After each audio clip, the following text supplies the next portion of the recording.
दान का खूबसूरत रूप। मैं ऑफिस बस से ही आती जाती हूँ। ये मेरी दिनचर्या का हिस्सा है। उस दिन भी बस काफ़ी देर से आई, लगभग आधे पौने घंटे बाद। खड़े खड़े पैर दुखने लगे थे, पर चलो शुक्र है कि बस मिल गई। देर से आने के कारण भी और पहले से ही बस काफ़ी भरी हुई थी। बस में चढ़कर मैंने चारों तरफ तरू नज़र दौड़ाई और पाया कि सभी सीटें भर चुकी थीं। उम्मीद की कोई किरण नज़र नहीं आई।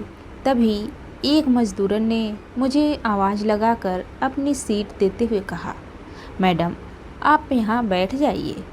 मैंने उसे धन्यवाद देते हुए उस सीट पर बैठकर राहत की सांस ली। वो महिला मेरे साथ बस स्टॉप पर खड़ी थी। तब मैंने उस पर ध्यान नहीं दिया था। कुछ देर बाद मेरे पास वाली सीट खाली हुई तो मैंने उसे बैठने का इशारा किया।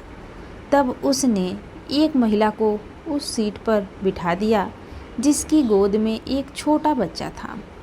वो मजदूरन भीड़ की धक्का मुक्की सहते हुए एक पोल को पकड़कर खड़ी थी।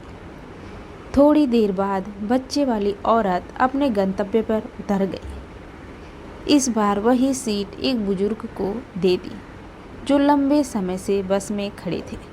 मुझे आश्चर्य हुआ कि हम दिन रात बस की सीट के लिए लड़ते हैं और ये सीट मिलती है और दूसरों को दे देती है। कुछ देर बाद वो बुजुर्ग भी अपने स्टॉप पर उतर गए। तब वो सीट पर बैठी।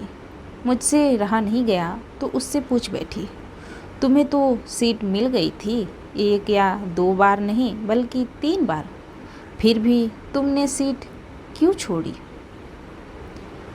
तुम दिन भर ईंट गारा ढोती हो, आराम की ज़रूरत तो तुम्हें भी होती होगी ना, फिर क्यों नहीं बैठी?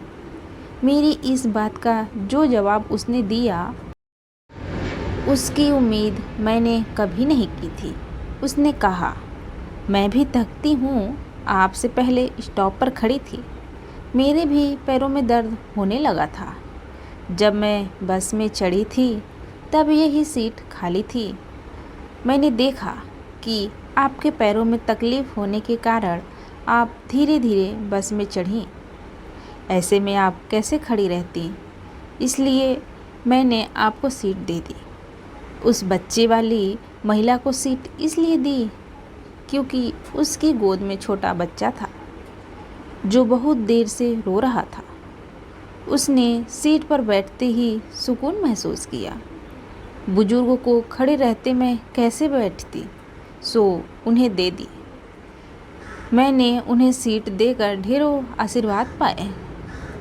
कुछ देर का सफ़र है मैडम जी, सीट के लिए क्या लड़ना, वैसे भी सीट को बस में ही छोड़कर जाना है, घर तो नहीं ले जाना ना।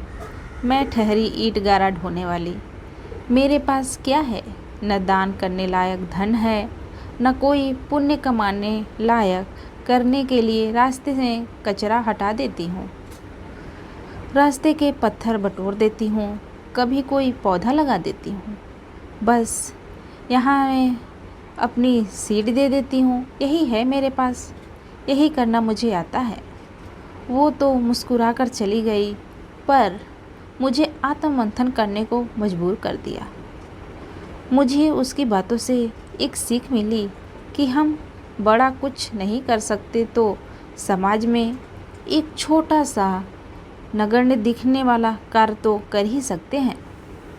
मुझे लगा ये मजदूर महिला उन लोगों के लिए सबक है जो अपना रुतबा दिखाने के लिए, अपनी प्रतिष्ठा का प्रदर्शन करने और आयकर बचाने के लिए अपनी काली कमाई को दान के नाम पर खपाते हैं, या फिर वो लोग जिनके पास पर्याप्त पैसा होते हुए भी गरीबी का रोना रोते हैं।